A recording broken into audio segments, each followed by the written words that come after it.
उठो जागो और लक्ष्य की प्राप्ति तक मत रुको। यह बात स्वामी विवेकानंद जी ने युवाओं से कही थी। हर साल 12 जनवरी को स्वामी विवेकानंद जयंती मनाई जाती है। इस दिन को राष्ट्रीय युवा दिवस के रूप में भी मनाया जाता है। विवेकानंद बहुत कम उम्र में ही सन्यासी बन गए थे। पश्चिमी देशों को योग वेदांत की शिक्षा से अवगत कराने का श्रेय स्वामी जी को ही जाता है। स्वामी विवेकानंद ने 19वीं शताब्दी के अंत में विश्व मंच पर हिंदू धर्म को एक मजबूत पहचान दिलाई थी। स्वामी विवेकानंद का असली नाम नरेंद्रनाथ दत्त था, जिन्हें नरेन के नाम से भी जाना जाता है। बहुत कम उम्र में ही उनका झुकाव अध्यात्म की तरफ हो गया था। बचपन से ही बुद्धिमान थे विवेकानंद। स्वामी जी बचपन से ही बहुत बुद्धिमान थे।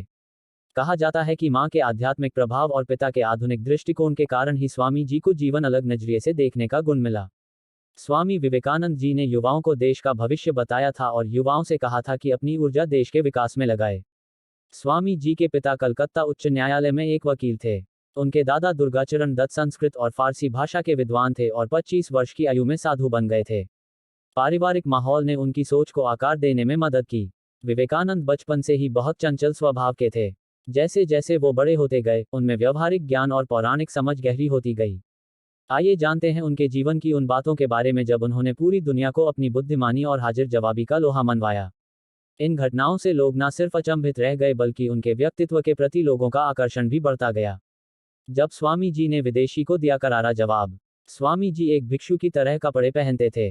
वो एक तपस्वी का जीवन जीते थे जो दुनिया भर में यात्रा करते थे और तरह तरह के लोगों से मिलते थे। एक बार जब स्वामी जी विदेश यात्रा पर गए तो उनके कपड़ों ने लोगों का ध्यान खींचा। इतना ही नहीं, एक विदेशी व्यक्ति ने उनकी पगड़ी भी खींच ली। स्वामी जी ने उससे अंग्रेजी में पूछा कि तुमने मेरी पगड़ी क्यों खींची। पहले तो वो व्यक्ति स्वामी जी की अंग्रेजी सुनकर हैरान रह गया। उसने पूछा, आप अंग्रेजी बोलते हैं? क्या आप शिक्षित हैं? स्वामी जी ने कहा कि हाँ, मैं पढ़ा लिखा हूं और सज्जन हूं। इस पर विदेशी ने कहा कि आपके कपड़े देखकर तो ये नहीं लगता कि आप सभ्य व्यक्ति हैं। स्वामी जी ने उसे करारा जवाब देते हुए कहा कि आपके देश में दर्जी आपको सज्जन बनाता है जबकि मेरे देश में मेरा किरदार मुझे सज्जन व्यक्ति बनाता है। अलवर के महाराजा को मूर्ति पूजा की आलोचना का दिया जवाब। ये राजा और स्वामी जी के बीच का एक दिलचस्प किस्सा है। एक बार स्वामी जी अलवर के महाराजा मंगल सिंह के दरबार में पहुंचे। राजा ने उनका मजाक उड़ाते हुए सवाल किया, स्वामी जी, मैंने सुना है कि आप एक महान विद्वान हैं। जब आप आसानी से जीवन यापन कर सकते हैं और एक आरामदायक जिंदगी जी सकते हैं, तो आप एक भिखारी की तरह क्यों रहते हैं? इस पर विवेकानंद ने बहुत शांति से उत्तर देते हुए कहा, महाराजा जी, मुझे बताइए कि आप क्यों अपना समय विदेशी लोगों की संगति में बिताते हैं और अपने शाही कर्तव्यों की उपेक्षा करते हुए भ्रमण पर निकल जाते हैं। स्वामी जी के इस जवाब से दरबार में उपस्थित सभी लोगों अचंभित रह गए। हालांकि राजा ने भी मौके का फायदा उठाते हुए कहा कि मुझे यह पसंद है और मैं इसका आनंद लेता हूं। उस समय तो स्वामी जी ने बात को यहीं समाप्त कर दिया। एक बार स्वामी जी जब अलवर के महाराजा के दरबार में पहुंचे तो उन्होंने राजा के शिकार किए कई जानवरों के सामान और चित्र देखे। स्वामी जी ने कहा, एक जानवर भी दूसरे जानवर को बेवजह नहीं मारता, फिर आप उन्हें सिर्फ मनोरंजन के लिए इन्हें क्यों मारते हैं? मुझे यह अर्थहीन लगता है। मंगल सिंह ने मुस्कुराते हुए उत्तर दिया, आप जिन मूर्तियों की पूजा करते हैं वो मिट्टी, पत्थर या धातुओं के टुकड़ों के अलावा और कुछ नहीं है। मुझे यह मूर्ति पूजा अर्थहीन लगती है। हिंदू धर्म पर सीधा हमला देख स्वामी जी ने राजा को समझाते हुए कहा कि हिंदू केवल भगवान की पूजा करते हैं, मूर्ति को वो प्रतीक के रूप में इस्तेमाल करते हैं। विवेकानंद ने राजा के महल में पिता की एक तस्वीर लगी देखी।